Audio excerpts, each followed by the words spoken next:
بسم الله الرحمن الله الرحيم. على سيدنا محمد وآله الطيبين الطاهرين أما بعد فقد قال الله تعالى في كتابه الكريم بسم الله الرحمن الرحیم ووجدك عائلا فأغنى.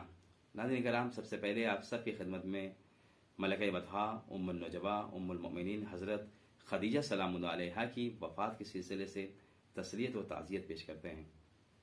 جناب خدیجہ سلام اللہ علیہا کہ جو ملکہ بطحا تھی، ملکہ عربستان، ایک مظلومہ خاتون تھی. مظلومہ اس لیے کیونکہ باوجود اس کے کہ پیغمبر اکرم صلی اللہ علیہ وسلم جس زوجہ سے، جس بیوی سے بہت زیادہ محبت کرتے تھے، اتنی محبت کہ جب تک خدیجہ سلام اللہ علیہا با حیات رہیں، پیغمبر اکرم صلی اللہ علیہ وسلم نے کوئی دوسری شادی نہیں کی. جناب رسول خدا صلی اللہ علیہ وسلم نے جب جناب خدیجہ سلام اللہ علیہا اس دنیا سے گزر گئیں اور تقریباً 10 سال کا عرصہ جو ہے ہجرت کے بعد کا، اس وقت پیغمبر اکرم صلی اللہ علیہ وسلم نے دوسری زوجات کو دوسری مختلف وجوہات کی بنا پر ان سے شادی کی اور اپنے پاس رکھا. کہ لوگوں کا خود سیرت میں یہ واقعہ ملنا کہ پیغمبر اکرم صلی اللہ علیہ وسلم اتنا زیادہ جناب خدیجہ سلام اللہ علیہا کو یاد کرتے تھے کہ لوگ حسد کے مارے، جلن کے مارے میں کہتے تھے کہ آپ کب تک اس ضعیفہ کے بارے میں سوچتے رہیں گے، اسے یاد کرتے رہیں گے، وہ جا چکی ہے دنیا سے. لیکن پیغمبر اکرم صلی اللہ علیہ وسلم کا یہ تاریخ میں جملہ لکھا ہے کہ پیغمبر اکرم فرمایا کرتے تھے کہ آئینہ مثل خدیجہ، خدیجہ کی مثل کون ہو سکتا ہے؟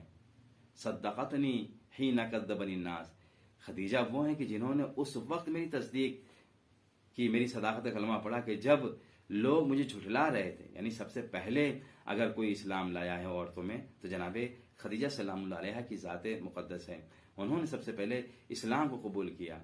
آپ فرماتے ہیں کہ وَوَازَرَتْنِي دین اللہ، کہ جنہوں نے دین الہی کی پشت پناہی کی. وَأَعَانَتْنِي عَلَيْهَا بِمَالِهَا، اور یہی نہیں بلکہ پورا اپنا مال، اپنی دولت جو ہے سب کچھ اسلام کے خاطر مسلمانوں کو لٹا دیا، قربان کر دیا اسے. اور اگر تاریخ دیکھا جائے تو اس قدر آپ کے پاس دولت تھی کہ لکھا ہے کہ تقریباً 80,000 اونٹ آپ کے پاس تھے، 400 غلام اور کنیز آپ کی خدمت میں لگے رہا کرتے تھے. یہی نہیں بلکہ آپ کا جو بزنس، آپ کی جو تجارت تھی وہ روم، شام، ایران، یہ ساری بارڈروں تک آپ کا بزنس، آپ کی تجارت پھیلی ہوئی تھی. اور صرف یہ نہیں بلکہ اگر آپ کا قبیلہ، آپ کا خاندان بھی دیکھا جائے جناب خدیجہ سلام اللہ علیہا کا، تو ایک با شرف اور با فضیلت خاندان اور قبیلے سے تھیں آپ. قریشی قبیلہ کے کہ جو لطف و کرم، رحمت و مہربانی میں مشہور قبیلہ تھا. ایسا قبیلہ کہ جس کی نسل، وہی خاندان کہ جو پیغمبر اکرم صلی اللہ علیہ وسلم کی خاندان تھی. لہٰذا جناب خدیجہ سلام اللہ علیہا کے لیے یہ بھی ملتا ہے کہ آپ کے 3 لقب مشہور تھے، ایک طاہرہ، ایک مبارکہ اور ایک سید نساء عرب. یہ 3 لقب آپ کے مشہور لقب تھے. ایسے لقب کہ طاہرہ اس قدر پاک تھیں، اس قدر آپ نجاستوں سے دور تھیں کہ حتیٰ آپ مواحدہ تھی، آپ توحید کی پیروکار تھیں، آپ ایک خدا کو ماننے والی تھی. آپ مسیحی تھی اسلام لانے سے پہلے، لیکن کبھی آپ نے کسی بت کے سامنے سر نہیں جھکایا، آپ نے کبھی پروردگار کا کسی کو شریک نہیں بنایا. آپ مواحدہ تھیں، آپ طاہرہ تھیں. اس زمانے کی اگر ساری عورتیں، اگر بڑے بڑے جو نام لیے جاتے ہیں تاریخ میں، اگر ان کی ماؤں کو دیکھ لیا جائے، چاہے وہ ابو سفیان ہو یا کوئی اور، اگر ان کی ماؤں کو دیکھ لیا جائے تو کسی کا نام کن چیزوں میں مشہور و معروف ہے آپ سب جانتے ہیں. لیکن ایسے ماحول میں، ایسے زمانے میں اگر جناب خدیجہ کو کسی نے کوئی لقب دیا ہے تو وہ طاہرہ کا لقب دیا ہے. آپ پاک دامن، باعفت، سب سے پہلے عورتوں میں دین اسلام قبول کرنے والی تھی. دوسرا آپ کا جو لقب تھا وہ مبارکہ تھا. وہ اس وجہ سے بھی تھا کہ آپ ساری اپنی جو خدمتیں تھیں، اپنا سارا مال، اپنی دولت جو تھی وہ لوگوں میں بانٹ دیا کرتی تھی. آپ جس محلے سے، جس جگہ سے آپ کا کاروان گزر جاتا، اگر کوئی فقیر، کوئی غریب، کوئی تنگ دست اگر ہوتا تو اس کی تنگ دستی کو دور کر دیتی. اس کو اتنا مال دیتے کہ اس کی غریبی ختم ہو جاتی. اگر کوئی مسافر ہوتا تو وہ اپنے وطن تک پہنچ جاتا.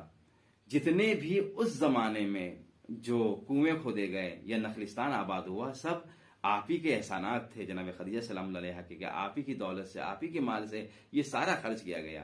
لہٰذا یہ صرف نہیں کہ مسلمانوں کو اور اسلام کے لیے دولت بانٹی گئی، نہیں، بلکہ جو بے نوا تھے، جو محتاج تھے، جو ضرورت مند تھے، چاہے مسلمان نہ ہوں، تب بھی جناب خدیجہ سلام اللہ علیہا کی دولت ان کے لیے بھی کام آئی ہے.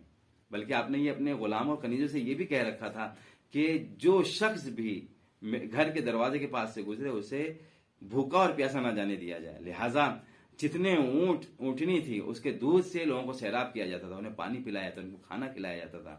لہٰذا آپ کو مبارکہ کہا گیا ہے، آپ کو بابرکت کہا گیا ہے. جناب خدیجہ سلام اللہ علیہا کے یقیناً ہم احسانات کو نہیں گن سکتے، اور یہ تاریخ کی مظلومہ خاتون ہے. اس لیے مظلومہ خاتون ہے کہ بہت کم اگر دیکھا جائے تو کتابیں لکھی گئی ہیں آپ کی سیرت پر، بہت کم سیمینار ہوئے ہیں، بہت کم ہی جو ہے آپ کو یاد کیا جاتا ہے. جبکہ دوسری جو زوجات ہیں ان کے سلسلے سے بہت ساری کتابیں آپ کو، باوجود اس کے کہ رسول خدا کی سب سے چہیتی اگر کوئی خاتون تھی تو جناب خدیجہ سلام اللہ علیہا تھی.